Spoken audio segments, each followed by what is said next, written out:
Desde 2023, a prova de vida do INSS é feita por cruzamento de dados com bases do governo.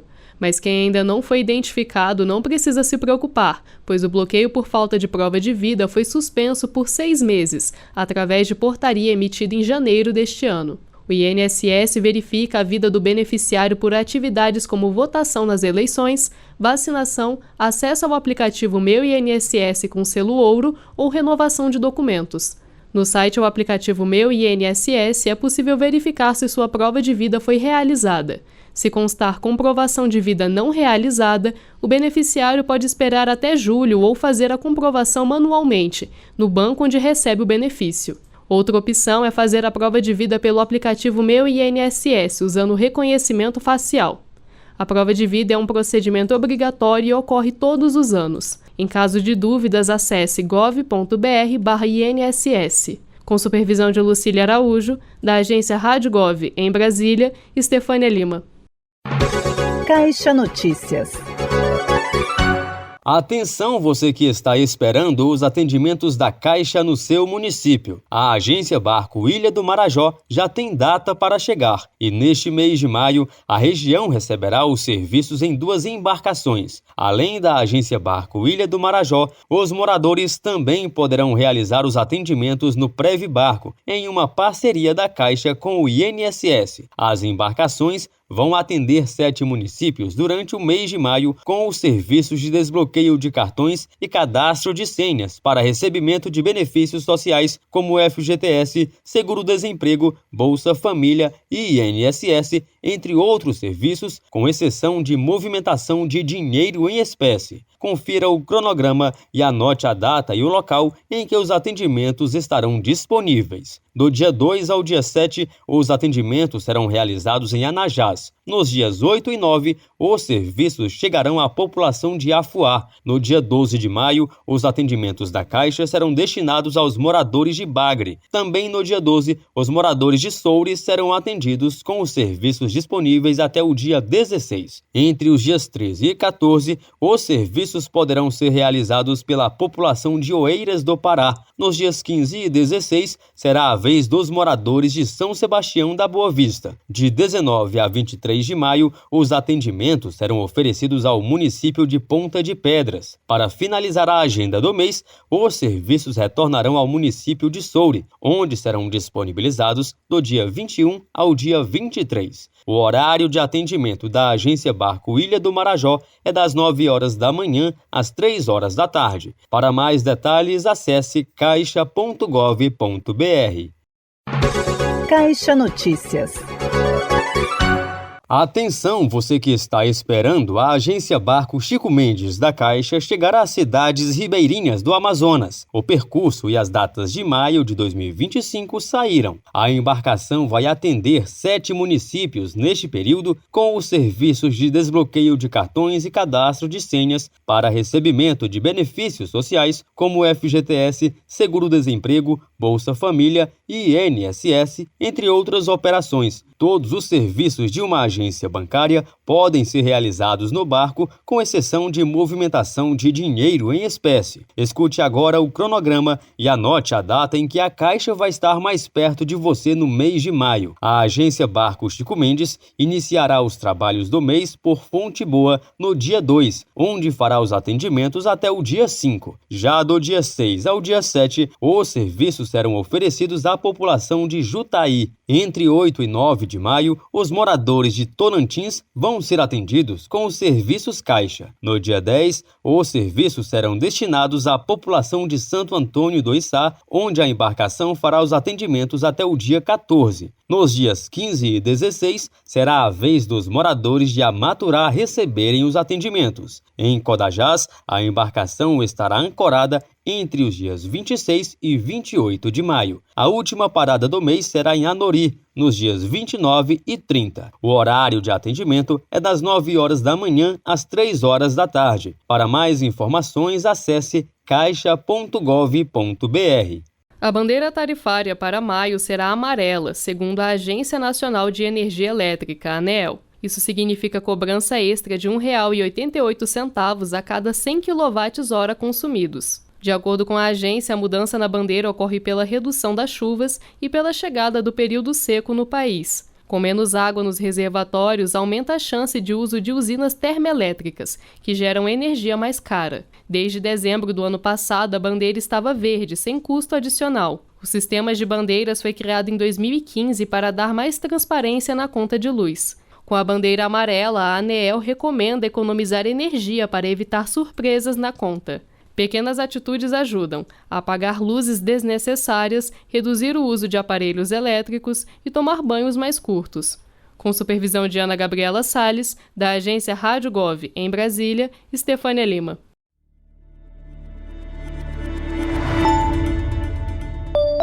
Olá, eu sou Patrick Samartan e você está ouvindo o Boletim MEC.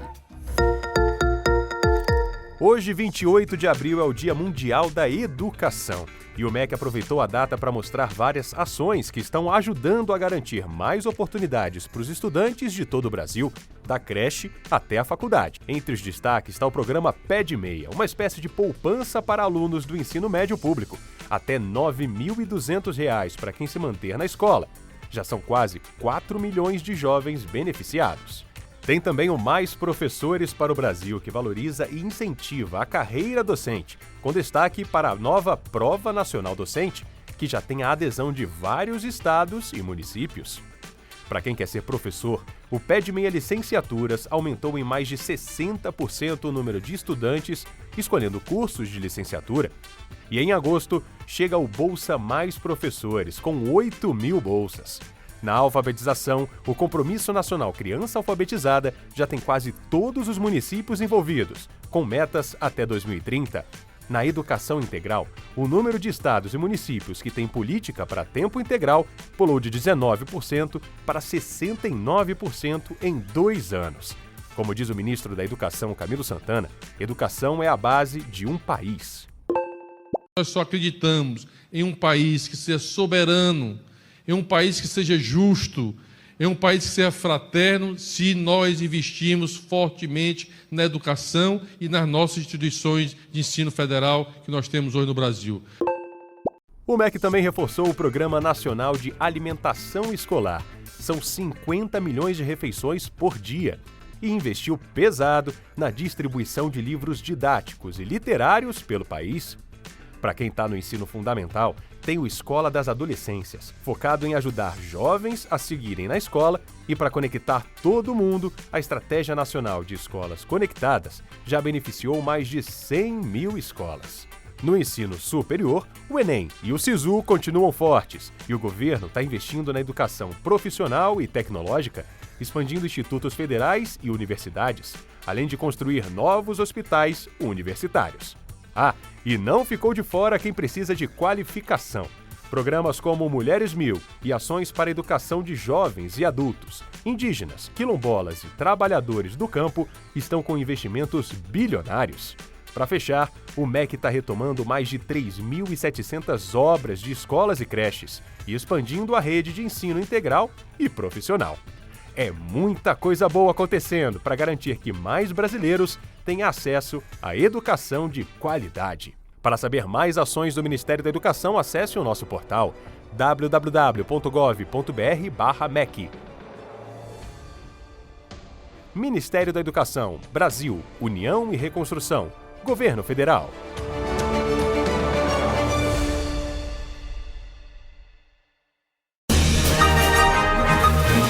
A segunda edição do Concurso Público Nacional Unificado foi confirmada hoje pelo Ministério da Gestão e da Inovação e Serviços Públicos. O cronograma oficial ainda será divulgado, mas a previsão é que as provas sejam aplicadas no segundo semestre e o resultado divulgado no início de 2026. A primeira edição do CPNU está em andamento e na semana passada foi autorizada a convocação de 4.330 aprovados. E para falar sobre as novidades do concurso, recebemos ao vivo na Voz do Brasil a ministra Esther Dweck. Boa noite, ministra. Boa noite, tudo bem? Prazer falar com vocês. Ministra, a gente vai começar falando sobre o novo CPNU. Já tem um cronograma previsto? A nossa ouvinte, Daniel, tem uma dúvida sobre isso. Vamos ouvir. Meu nome é Daniel, tenho 56 anos, moro no município de Chapuri, estado do Acre. Eu gostaria de fazer uma pergunta: quando será o concurso e se terá vagas em outros locais, além de Brasília? E é isso, ministra. O que a gente fala para ela? Perfeito. Primeiro que sim, teremos vagas em outros locais. Estamos muito felizes aí com a pessoa de Chapuri, no Acre, interessada no concurso. A gente tem em Belém, né, mais perto dela, aí na região norte, 66 vagas do Instituto Evandro Chagas, né, que são super importantes, mas a gente tem também outras vagas que podem ter localidades espalhadas no Brasil, mas elas não vão, a gente ainda não sabe se elas serão regionalizadas ou não. Essas 66 aí na região norte já estão garantidas. A gente também tem no Rio de Janeiro, em São Paulo, em Recife, algumas vagas que estão previstas, né, mas que já são para essas instituições que são localizadas nesses municípios. Mas a gente, em breve, quando soltar o edital, vai ver se tem mais vagas regionalizadas também. Ministra, e as provas vão acontecer em todo o Brasil, como na primeira edição do concurso? Exatamente. A gente vai ter uma expectativa muito parecida com outros, de umas 228 cidades, justamente na região norte, é onde a gente está avaliando a localização das cidades, que é o local que a gente tem mais dificuldade de garantir aquela distância de 100 quilômetros, que é o nosso objetivo, que a região norte é muito grande, né, e é a população muito espalhada no território. Ano passado, a gente, como teve vagas para indígenas na FUNAI, a gente se preocupou em fazer em municípios onde tivesse uma população indígena grande, né, o próximo ali grande. Esse ano, não tendo a FUNAI, a gente está estudando com o governo do estado do Amazonas e do Pará a localização dos melhores dos municípios para avaliar se mantém os mesmos ou se troca para conseguir abarcar mais gente. E a gente vai conseguir fechar os municípios quando a gente tiver as inscrições, porque aí a gente olha de onde foram as inscrições e consegue localizar melhor para garantir, né, o mais próximo possível da casa das pessoas a realização das provas. Então vai se pensar dessa logística para os ribeirinhos da Amazônia também, né? Como foi pensado na primeira edição. Exato. A gente, inclusive, já está em contato. Vamos começar o contato com os governos estaduais. Ano passado, a gente ficou muito preocupada com a seca, né, que poderia dificultar o acesso de quem faz por barco. Então, a gente já vai começar o contato agora com os governos estaduais e municipais, no caso de cidades onde já sabe que vai realizar a prova, para já pensar em soluções logísticas também, ajudar nisso, né, em ter um lugar onde a gente possa evitar algum risco de seca também. Ministra, nós temos a ouvinte Patrícia Fagundes, ela também tem uma pergunta, vamos ouvir. Meu nome é Patrícia, de Brasília. A minha pergunta é quais cargos serão contemplados ou o governo pretende contemplar no próximo edição do CNU? Quantas vagas estão previstas, ministra? Já estão todas autorizadas? São 3.352 vagas. A gente ainda não autorizou todas, algumas já estão autorizadas, mas devem sair nas próximas 2 semanas as autorizações. A gente tem, a lista é muito grande, se eu fosse falar aqui na Voz do Brasil, a gente ia pegar o programa todo, mas já está disponível a lista no nosso site por órgão e nos próximos dias a gente vai disponibilizar carreira a carreira para que as pessoas saibam. E só queria falar de 2 novas carreiras, que justamente são as carreiras que a gente propôs recentemente ao Congresso, né, então na medida provisória e também no projeto de lei, que a gente espera que seja aprovado. São 2 carreiras transversais novas, uma na área de desenvolvimento socioeconômico e uma na área de defesa, justiça e segurança pública, que essa segunda foi um atendimento justamente de uma demanda do Ministério da Defesa para uma carreira civil do Ministério da Defesa. São 2 carreiras que a gente acha que tem muita expectativa sobre elas, são carreiras bem amplas, com formações amplas que podem se concorrer. A gente está vão ter 500 vagas aí para essas 2, 250 para cada uma, né?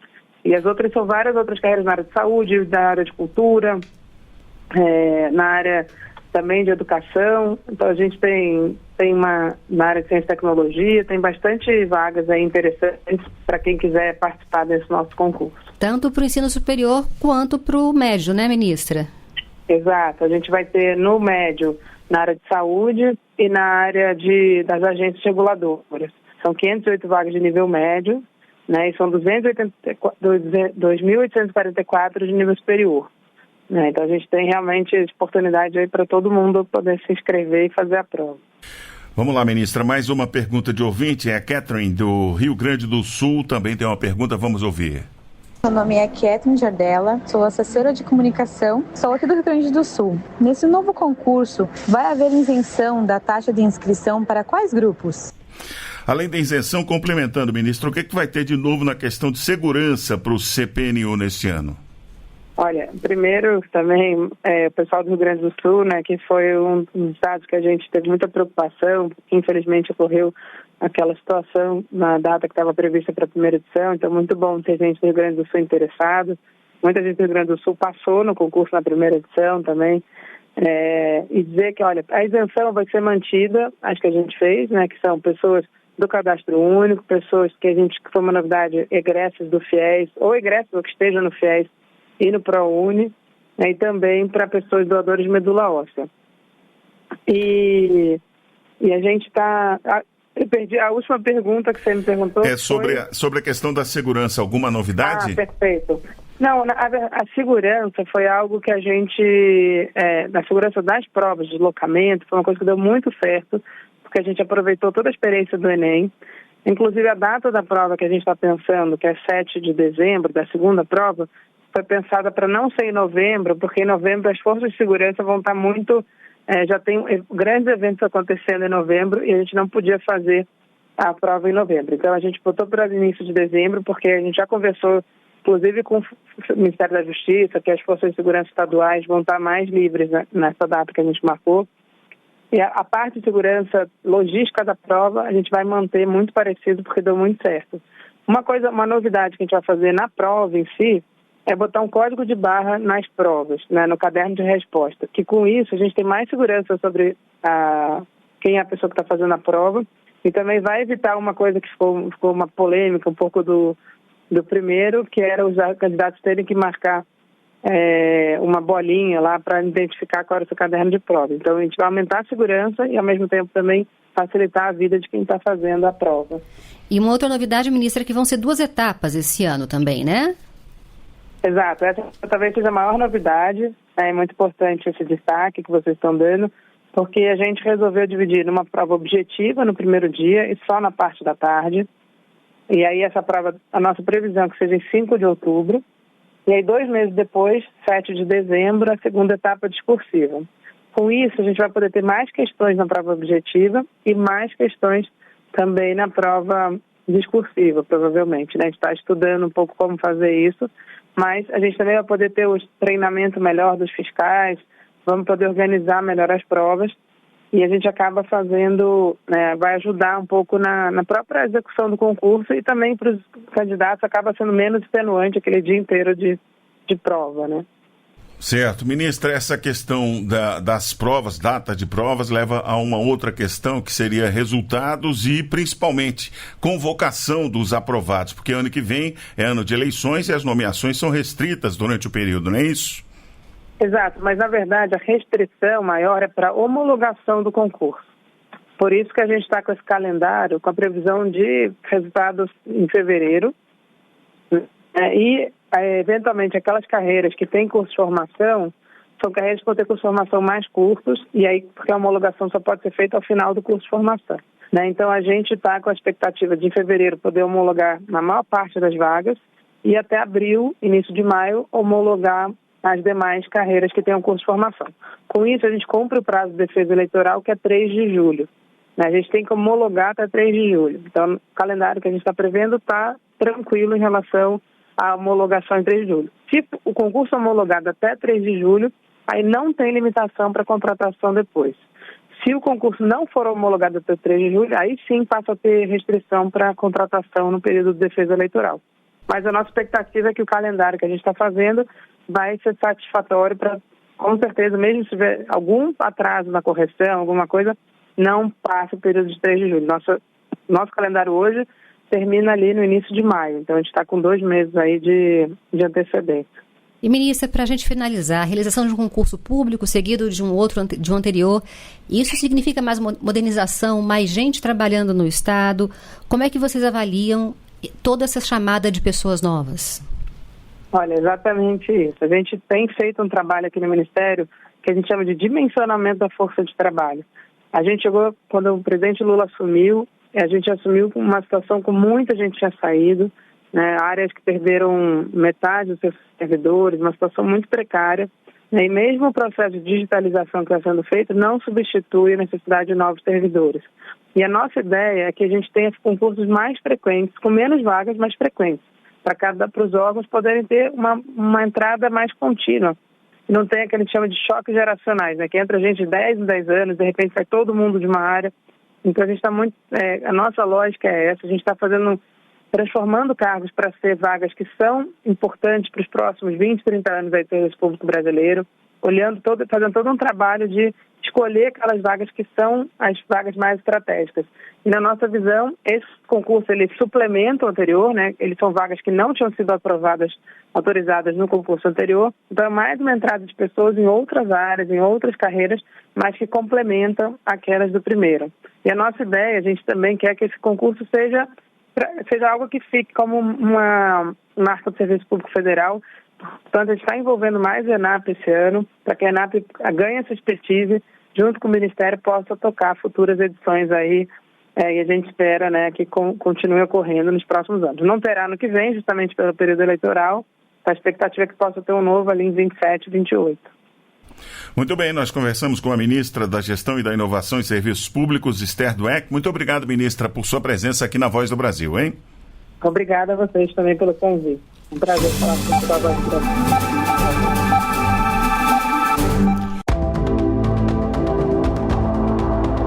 Previsão do tempo para esta terça-feira, 29 de abril de 2025. Centro-Oeste. Campo Grande, no Mato Grosso do Sul, apresenta muitas nuvens e ventos fracos nesta terça-feira. Os termômetros marcam mínima de 12 e máxima de 25 graus. A umidade relativa do ar varia de 100% a 40%. Caldazinha, em Goiás, fica com muitas nuvens, com pancadas de chuva e trovoadas isoladas. A temperatura mínima é de 21 e a máxima 32 graus. A umidade do ar é de 100% a 50%. Nordeste. Fortaleza, capital cearense, apresenta muitas nuvens com pancadas de chuva e trovoadas isoladas ao longo do dia. A temperatura marca mínima de 25 e máxima de 30 graus. A umidade do ar vai de 100% a 70%. Caturité, na Paraíba, celebra mais um ano de fundação com muitas nuvens. A temperatura varia entre 21 e 32 graus. A umidade do ar vai de 100% a 40%. Norte. Boa Vista, em Roraima, tem tempo com muitas nuvens e chuva isolada. A temperatura mínima é de 24 e a máxima 35 graus. A umidade do ar vai de 90% a 40%. Macapá, no Amapá, tem terça-feira com muitas nuvens, com pancadas de chuvas e trovoadas isoladas. A temperatura mínima fica na casa dos 24 graus. A máxima pode chegar a 29 graus. A umidade do ar vai de 100% a 75%. Sudeste. Belo Horizonte, Minas Gerais, tem dia nublado com pancadas de chuva e trovoadas isoladas. Na capital mineira, a temperatura mínima é de 19 e a máxima é de 26 graus. A umidade do ar vai de 100% a 60%. Campos do Jordão, em São Paulo, comemora aniversário com muitas nuvens, com pancadas de chuvas isoladas. A temperatura mínima é de 10 graus e a máxima fica em 17 graus. A umidade do ar vai de 100% a 70%. Sul. Curitiba, Paraná, tem poucas nuvens nesta terça-feira. A temperatura mínima fica em 9 graus e a máxima sobe para 22 graus nas horas mais quentes do dia. A umidade do ar oscila entre 100% e 25%. A cidade gaúcha de São Miguel das Missões celebra aniversário com poucas nuvens. Os termômetros marcam mínima de 10 e máxima de 24 graus. A umidade relativa do ar fica entre 70% e 30%. Você ouviu a previsão do tempo para terça-feira, 29 de abril de 2025, com informações do Instituto Nacional de Meteorologia, INMET, da agência Rádio Gov em Brasília, Luciano Seixas. Regularizar a embarcação é fundamental para o exercício da profissão e pescadores artesanais têm até 30 de abril para solicitar vistorias públicas dentro do Programa Nacional de Regularização de Embarcação de Pesca. A iniciativa busca fomentar a atividade e combater a ilegalidade. Foi o que destacou Alisson Carvalho, coordenador-geral do Núcleo de Gerenciamento e Execução do Ministério da Pesca e Aquicultura. O pescador, quando ele não possui essa embarcação regularizada no âmbito do RGP, ele não consegue exercer a comercialização do pescado. Então, o programa ele foi justamente pensado na questão de fomentar a atividade, combater a pesca ilegal e realmente regularizar as embarcações que hoje se encontram na nossa base de dados. Na hora da vistoria, são considerados aspectos gerais para garantir o bom funcionamento da embarcação, além de questões específicas para a pesca de determinadas espécies. Seu José Frutuoso Filho,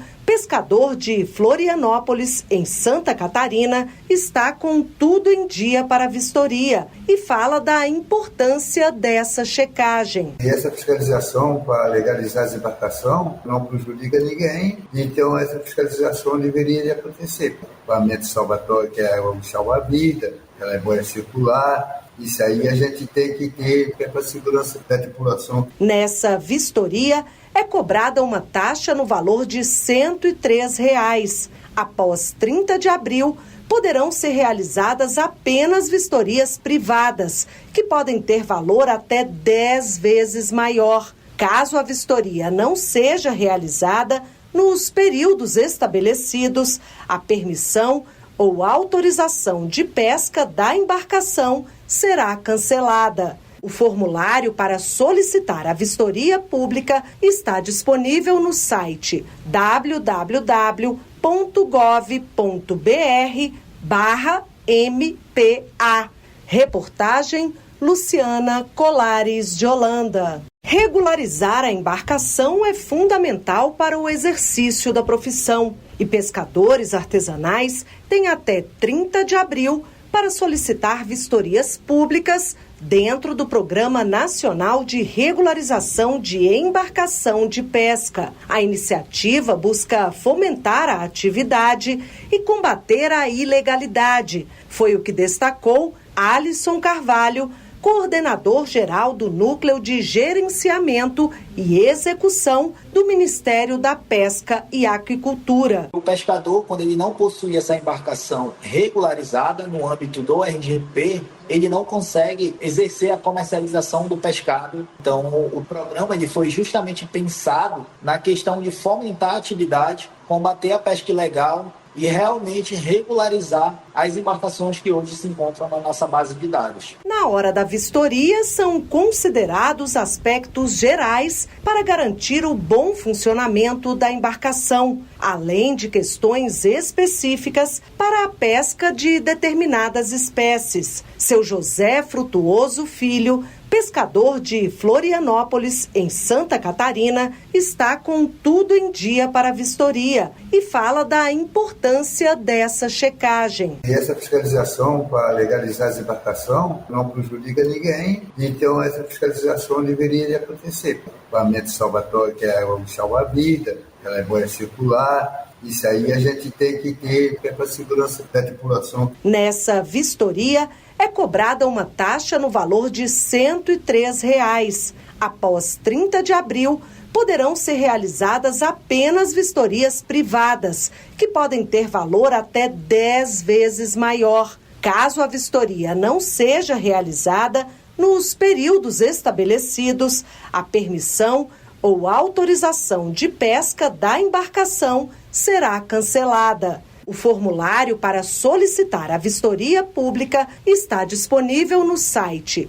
www.gov.br/MPA.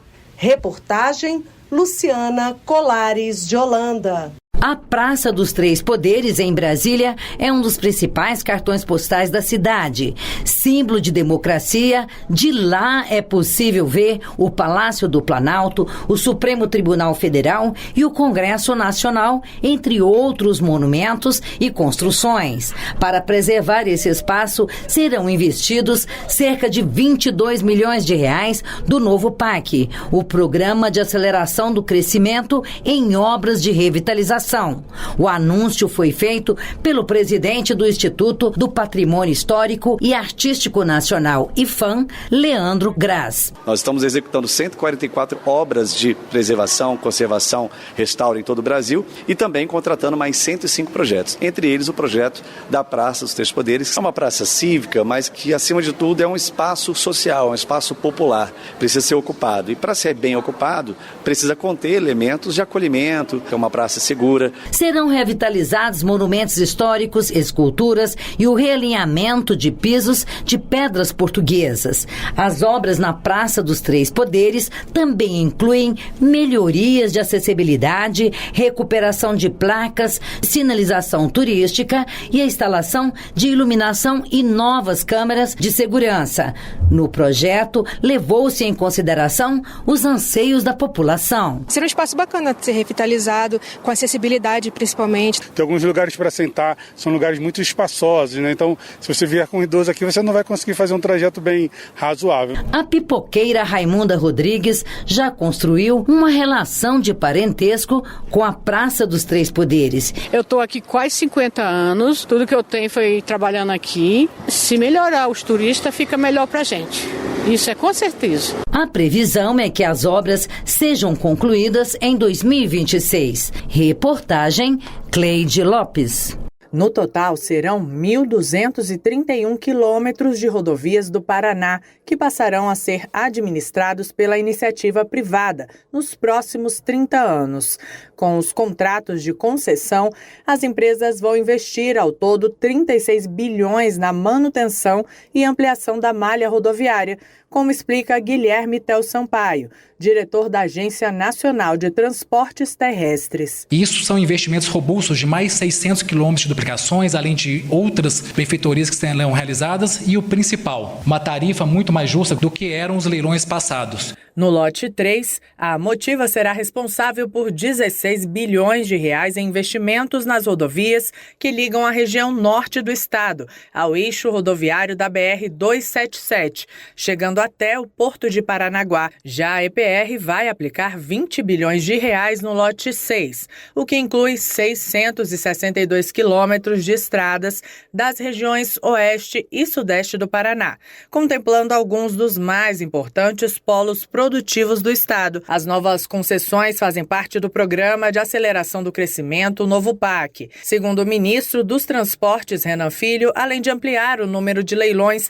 a nova política ajusta a modelagem dos contratos. É um modelo justo que garante os investimentos que o desenvolvimento do estado precisa e que vai mudar o paradigma, vai impulsionar o desenvolvimento do estado em todas as áreas, do turismo à indústria, da agricultura ao setor de comércio e ao serviço. Porque do cara que planta, aquele que roda o supermercado vendendo, todo mundo ganha.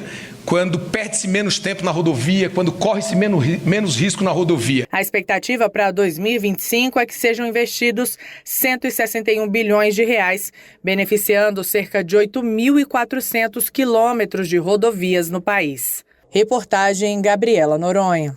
Financiar projetos sustentáveis para a recuperação de áreas degradadas, principalmente solos destruídos por pastagens. Essa é a ideia do segundo leilão Ecoinvest. O objetivo é recuperar 1 milhão de hectares dos biomas Mata Atlântica, Cerrado, Caatinga, Pampa e Pantanal. Segundo a ministra do Meio Ambiente e Mudança do Clima, Marina Silva, o Ecoinvest representa um avanço real para a proteção ambiental. Por essa segunda vez em que estamos nesse espaço fazendo algo muito relevante que eu considero como parte já da implementação do nosso plano de transformação ecológica, porque ele se realiza nas diferentes ações que a gente vai sendo capaz de criar de forma inovadora para que recursos financeiros, recursos humanos, recursos tecnológicos sejam direcionados para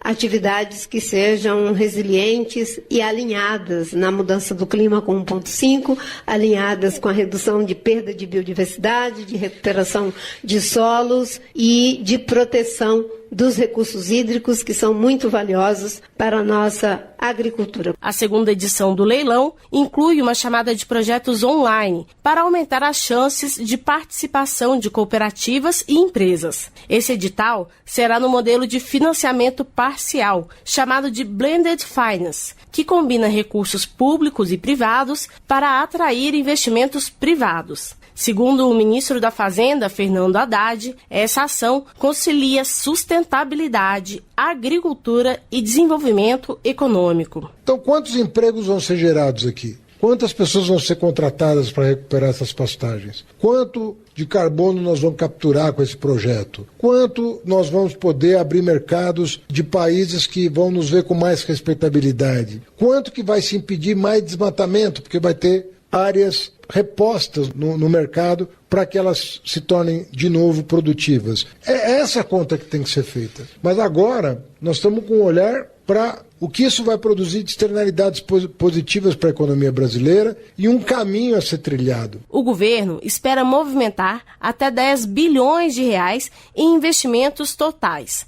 Esse recurso será destinado a produtores rurais, cooperativas agropecuárias e empresas ligadas às cadeias produtivas do agronegócio. Em contrapartida, os projetos devem cumprir critérios rigorosos de recuperação do meio ambiente. Reportagem Raquel Mariano. Iniciativas que promovem a geração de renda, a qualificação profissional e o empreendedorismo para famílias inscritas no Cadastro Único vão ser reconhecidas pelo Ministério do Desenvolvimento e Assistência Social, Família e Combate à Fome em premiação. O Prêmio Nacional de Inclusão Socioeconômica vai ocorrer em Brasília nesta terça-feira, 29 de abril. O objetivo é valorizar iniciativas que têm levado o Brasil a reduzir a desigualdade social com o aumento da renda dos mais pobres. O secretário de Inclusão Socioeconômica do MDS, Luiz Carlos Everton, explica a relevância da premiação. O Ministério concebeu esse prêmio para poder reconhecer o esforço, o compromisso que essas instituições, organizações e empresas estão fazendo, até para servir de referência para o país. Na medida que nós vamos apresentar os microempreendedores, aqueles que conseguiram superar a pobreza mediante o crédito. Então, esses são exemplos que precisam ser disseminados no país. O prêmio é dividido em 3 categorias: inserção no mercado de trabalho, empreendedorismo e fomento e combate à desigualdade. A categoria Inserção no Mercado de Trabalho reconhece 5 empresas, 5 estados e 15 municípios que se destacaram na criação de oportunidades de emprego e programas de qualificação profissional para beneficiários do CadÚnico. Já a categoria Empreendedorismo e Fomento celebra histórias inspiradoras de micro e pequenos empreendedores que superaram situações de vulnerabilidade social e reconhece instituições financeiras que desenvolveram programas de crédito e apoio a negócios inclusivos. A categoria Combate à Desigualdade premia estados e capitais que apresentaram os melhores resultados no Índice Brasileiro de Empregabilidade e Mercado de Trabalho. Então, ninguém faz inclusão socioeconômica sozinho. A gente só faz em parcerias com estados, municípios e com a iniciativa privada. A coisa mais importante que eu vejo é você reconhecer o esforço que essas organizações, as pessoas estão fazendo. Quer dizer, nos ajudando, ajudando o país a tirar pessoas da pobreza. Além dos prêmios, vão ser feitas menções honrosas a 10 organizações da sociedade civil parceiras do programa Acredita, pela atuação em educação empreendedora, qualificação profissional e apoio à inclusão produtiva. A lista de premiados pode ser acessada logo após o prêmio, às 17 horas do horário de Brasília, no site gov.br/MDS. Reportagem Érica Brás. Seja Nosso Senhor Jesus Cristo.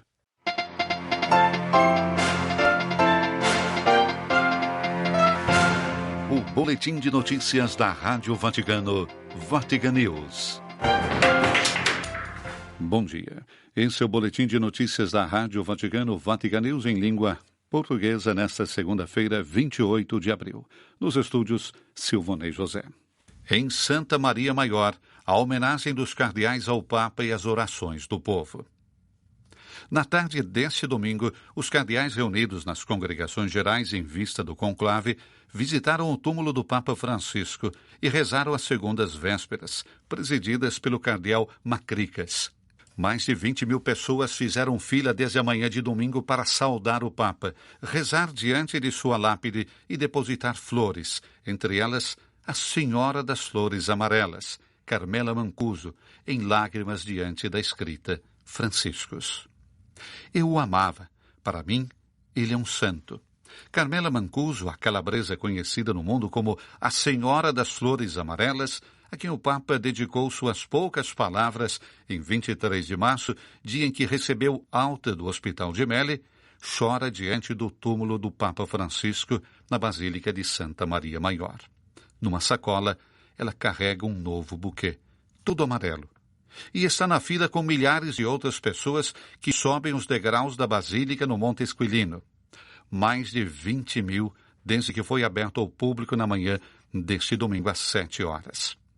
Em meio aos constantes pedidos para não fazer fotos e agilizar os passos em função da segurança, uma exceção foi feita para Carmela, e ela passou à frente, como foi feito muitas vezes durante as audiências gerais de quarta-feira, quando o Papa havia aparecer na Praça São Pedro ou na Sala Paulo VI, e abriu os braços, exclamando: "Aqui está ela."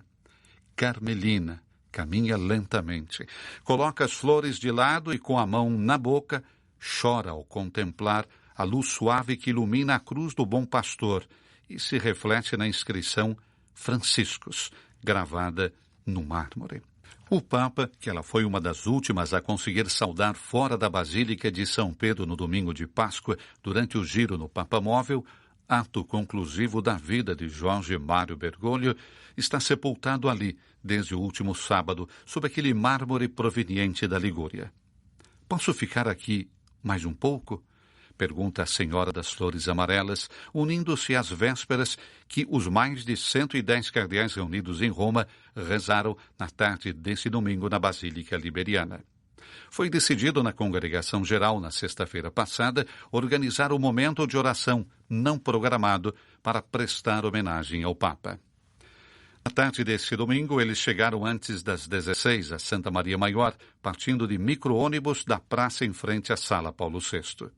As pessoas ali presentes e alguns adolescentes, do Jubileu dos Adolescentes, acompanharam a passagem dos cardeais pela porta, em procissão, até o túmulo do Pontífice. Diante deles, o cardeal Santos Abreu e Castelhó, arcipreste emérito da Basílica, que acompanhou o então recém-eleito Papa Francisco em sua primeira visita a Santa Maria Maior, no dia seguinte à sua eleição. Depois, um por um, ou em grupos de 3, os cardeais pararam diante do túmulo. Alguns permaneceram em oração por alguns minutos, rezando uma Ave Maria. Outros fizeram o sinal da cruz ou tiraram uma foto. Aqueles que puderam se ajoelharam por alguns instantes. Todos se reuniram então na Capela Paulina, ao lado do túmulo, sob o olhar da Salus Populi Romani, que 126 vezes viu Francisco de joelhos nos primeiros tempos e numa cadeira de rodas nos últimos tempos, dizer-lhe obrigado por uma viagem apostólica a ser realizada ou concluída com sucesso, por uma operação médica que correu bem, por uma simples saudação. Com o olhar voltado para o ícone, que a tradição diz ter sido pintado por São Lucas, os cardeais rezaram juntos em silêncio. Despresididas pelo cardeal arcipreste e coadjutor Rolandas Macricas. Atrás deles se uniram grupos de fiéis. O fluxo contínuo de visitantes não parou, assim como a fila em frente aos confessionários não parou, e os celulares, antes voltados para o túmulo, viram-se para os cardeais que cantavam os salmos.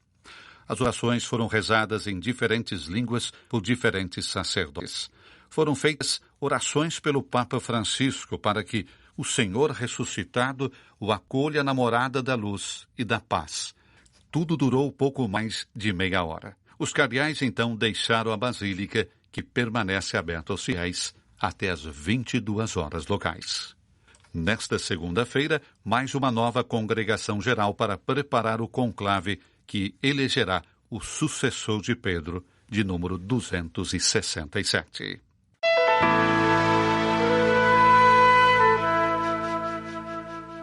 Papa Francisco aos jovens em vídeo inédito. Aprendam a escutar. Isso ajuda a paz. Vídeo gravado no início de janeiro, em que o Papa se dirige aos jovens participantes da iniciativa Oficinas de Escuta.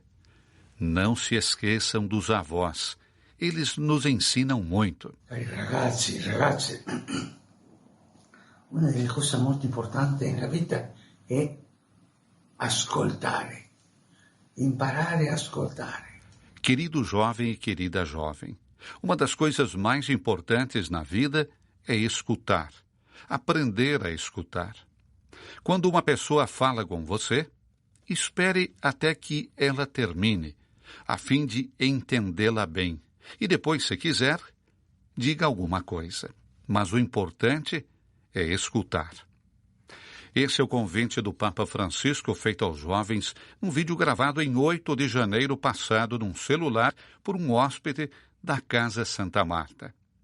A mensagem, publicada no site da revista semanal italiana Oggi, foi dirigida aos jovens que participam da Oficina de Escuta, uma iniciativa criada por Luca Drusian, que envolve jovens e adultos em diferentes temas, permitindo que muitos experimentem a beleza de serem escutados, de escutar a si mesmos e escutar os outros. O Papa, que aparece em trajes informais no vídeo, reiterou este convite. Guardate bene la gente non ascolta. Alla metà di una spiegazione non risponde. E questo non aiuta alla pace. Olhem atentamente as pessoas. Elas não escutam. No meio de uma explicação, elas respondem e isso não contribui para a paz. Escutem. Escutem bastante, diz Francisco no vídeo, junto com a inevitável exortação para não se esquecerem dos avós. E não dimenticate dei nonni. I nonni ci insegnano tanto. Os avós nos ensinam muito. Palavras que se adaptam bem ao domingo, que marcou a conclusão do Jubileu dos Adolescentes em Roma. Prego per voi, pregate per me.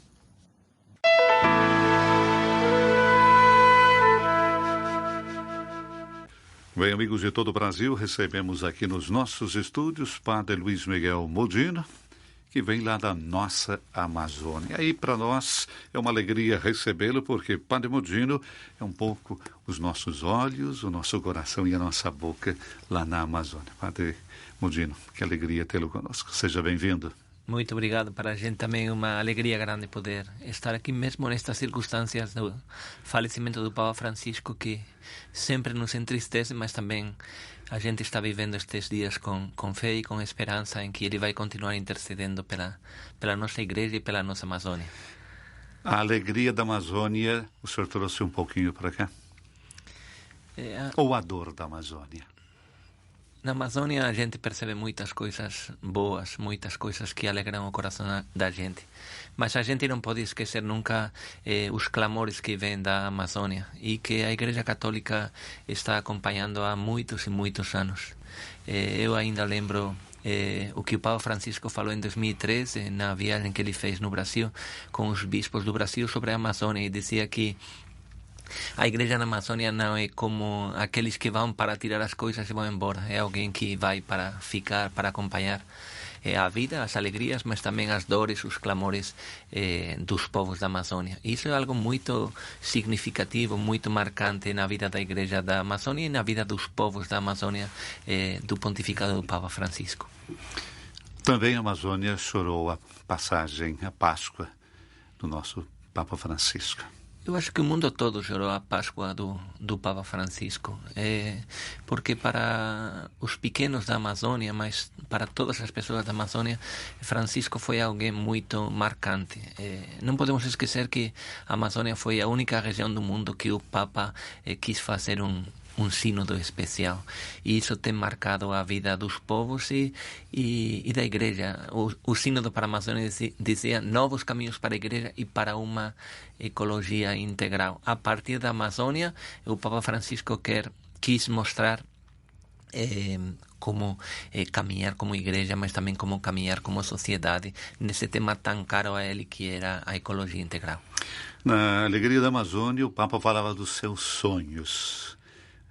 Vamos continuar a sonhar? Francisco sempre foi um sonhador. Francisco de Assis e Francisco de Roma, o Papa Francisco, sempre foram pessoas que nos ensinaram a sonhar. E o cristão, aquele que tem esperança, aquele que tem fé, nunca pode deixar de sonhar. Sonhar com que o nosso mundo possa se transformar sob o olhar de Deus e assim fazer cada vez avançar mais o reino de Deus, fazer avançar mais uma sociedade, um mundo onde as pessoas deixem de sofrer, onde as pessoas deixem de chorar, onde as pessoas possam viver com alegria, possam viver em plenitude, desfrutar da vida do dia a dia. O senhor esteve nos funerais do Papa Francisco. Que sentimento brotou? Foi um sentimento de tristeza por despedir alguém que foi tão importante na vida da igreja e na vida da gente nos últimos anos. Também ver tanta gente que chegou de tantos lugares para despedir o Papa Francisco, desde os poderosos da terra, lá estavam legações diplomáticas, governos do mundo todo, mas também, sobretudo, os pequenos, os pobres, aqueles que realmente choram pela morte de alguém que foi uma referência em sua vida, alguém que realmente entendiam, alguém que suas palavras chegavam no coração e acalmava muitas vezes o sofrimento deles. É claro, agora os nossos cardeais, eles estão nesse pré-conclave, nas congregações gerais, estão se conhecendo, porque muitos não se conhecem, e nós temos o nosso querido Dom Leonardo, que vem da Amazônia e já foi definido o cardeal da Amazônia. Como é que está Dom Leonardo? Dom Leonardo está bem, tranquilo. Nem passa pela cabeça dele ser eleito Papa, mas ninguém sabe, né? É uma possibilidade, que, como pode ser eleito qualquer dos outros cardeais, mas ele comentava na viagem que o próximo pontífice será alguém que terá um trabalho muito árduo pela frente, porque todas as coisas que iniciou o Papa Francisco, dar continuidade não será fácil. Mas eu acho que o importante é continuar escutando como o Papa Francisco fez. Continuar escutando a igreja, continuar escutando o povo, continuar escutando Deus, evidentemente, o Espírito de Deus. Assim, acho que vamos poder fazer com que o próximo Papa seja alguém que não seja um Francisco, ninguém espera um novo Francisco, mas seja alguém que continue escutando os clamores dos pequenos, daqueles que não contam. Nesse sentido, a experiência de Dom Leonardo em Manaus é muito significativa. Recentemente, na Semana Santa, eu fiquei muito marcado. Não participei porque estava acompanhando as comunidades. Eu acompanho comunidades no interior da Arquidiócese de Manaus, no Rio Negro, mas para mim o mais significativo foi a via sacra que ele fez com os moradores de rua. Ele, com a filetata, acompanhou esse povo e mostrou que a igreja é uma igreja misericordiosa com aqueles que a sociedade não enxerga, inclusive muitas vezes a sociedade despreza e condena. Obrigado pelo seu trabalho, pelo carinho e tecer os nossos olhos e o nosso coração também na Amazônia.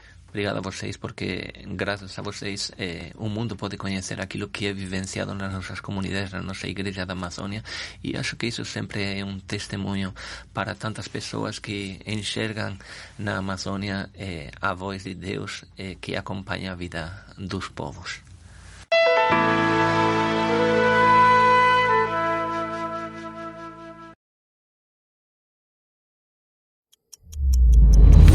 Olá, você está no Conexão Energia, o fio que te conecta ao Ministério de Minas e Energia, trazendo em nossos boletins as principais notícias sobre o cenário energético no Brasil e no mundo.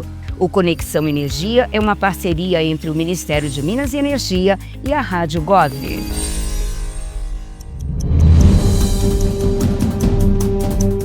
A indústria do etanol poderá dar um salto significativo este ano.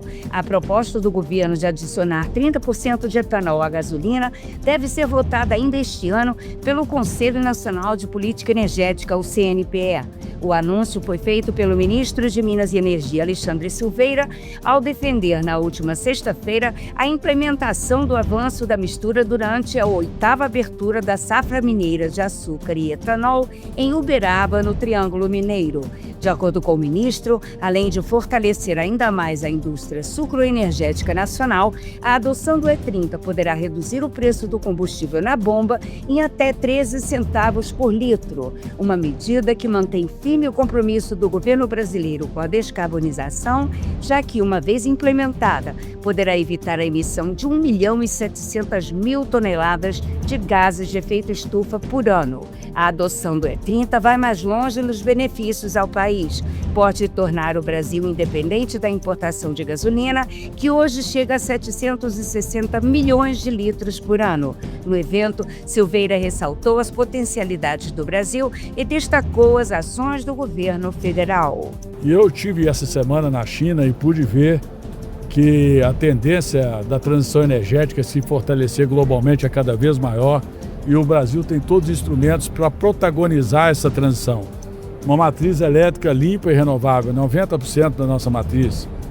Hídrica, eólica, solar, biomassa, advinda muito do etanol. Então são políticas fundamentais que nos colocam no protagonismo dessa política, mas mais do que isso, gera uma nova indústria, uma indústria que inclusive é fundamental para poder valorizar aquilo que para nós é a nossa vocação, que é fortalecer o agronegócio, a agricultura familiar, porque é uma cadeia produtiva como um todo. Então, estabelecer essa política em menos de um ano. E agora já está apresentando, hoje aqui, eu vou apresentar os estudos do E30. Ano passado eu estive aqui e falei do E30 e não sequer nós tínhamos o projeto encaminhado ao Congresso Nacional. Hoje eu venho com a alegria do projeto estar aprovado, sancionado pelo presidente Lula, entregue à sociedade brasileira e os estudos para o E30 já concluídos. E nós queremos avançar tanto no E30 quanto nós já avançamos no biodiesel de B10 para B14 e queremos avançar no B27 para B30. Está aberta a chamada pública para receber sugestões sobre a harmonização das regras que regulam o mercado de gás natural no Brasil. O anúncio foi feito pelo Ministério de Minas e Energia na quinta-feira, dia 24. O objetivo da chamada pública é evitar a fragmentação de regras entre as esferas federal e estaduais, alinhando normas que tragam mais segurança jurídica para investimentos, estimulando a concorrência, promovendo um mercado mais dinâmico e competitivo e reduzindo os custos para os consumidores, além de impulsionar o uso do gás natural como vetor de transição energética. A convergência regulatória também abrirá portas para a inserção do biometano na matriz energética nacional, aproveitando a infraestrutura já existente. A chamada pública é uma oportunidade para que o setor produtivo, a academia, o poder público e a sociedade civil contribuam para a construção de um marco regulatório mais eficiente. As sugestões recebidas serão analisadas pelo MME e poderão ser incorporadas à proposta do Pacto Nacional para o Desenvolvimento do Mercado de Gás Natural. O espaço ficará aberto por 30 dias no portal Participa Mais Brasil. Mais informações também podem ser acessadas com o link desta matéria no site do MME. O O Conexão Energia fica por aqui. Mais informações, acesse www.mme.gov.br. Nossos boletins têm a produção e apresentação de Nise Quintas e edição de Ana Lúcia Ferreira e Bruno Piuí. O Conexão Energia é uma parceria do Ministério de Minas e Energia e a Rádio Gov. Boletim BRICS Brasil. Informações sobre a presidência brasileira do Grupo de Cooperação Econômica do Sul Global. Acontece nesta semana, no Rio de Janeiro, a reunião de chanceleres do BRICS sobre a presidência brasileira. Esta é a primeira vez que os ministros das relações exteriores do grupo se encontram em agenda formal após sua expansão. O evento, que congrega as representações dos 11 países membros, além de países parceiros, acontece no Palácio do Itamaraty, prédio histórico da capital fluminense, que foi a casa da diplomacia nacional por 7 décadas. O ministro das Relações Exteriores do Brasil, o embaixador Mauro Vieira, falou sobre o papel desta agenda ao cenário de cooperação entre países do Sul Global. Essa reunião do BRICS tem uma importância muito grande sobre vários aspectos. Primeira reunião plenária de ministros do exterior com todos os países membros e os países parceiros. E isso já mostra esse que desperta do mundo como um todo. Inicialmente havia 5 países, agora, estando os países parceiros, os novos membros plenos, são 20 países. Reúne praticamente metade da população mundial e 40% do PIB mundial. Só isso já mostra a importância. Relembrando o sucesso da presidência brasileira do G20 no último ano, em que a coordenação nacional possibilitou consensos históricos entre as principais economias mundiais, como comprometimento pela taxação de grandes fortunas, combate à fome e à pobreza e ação pelo clima, o ministro enfatizou a vocação da diplomacia nacional ao fortalecimento do multilateralismo. O Brasil não pode deixar de favorecer o multilateralismo, defender o multilateralismo e lutar para que seja cada vez mais forte. Num momento como esse que nós vivemos, que o multilateralismo tem sido atacado de todos os lados. Por fim, o embaixador também retomou a explicação sobre as intenções de qualificar acordos comerciais em moedas locais entre os países, como possibilidade de transações comerciais com menores custos, o que se difere de qualquer possibilidade de criação de uma moeda comum. A reunião acontece nos dias 28 e 29 de abril, segunda e terça-feira, com encontros bilaterais paralelos à reunião de ministros. Do Rio de Janeiro, com informações do BRICS Brasil, Franciele Barcelos. Boletim BRICS Brasil, uma parceria da presidência brasileira do BRICS com a agência Rádio Gov. Para mais informações, acesse brics.br.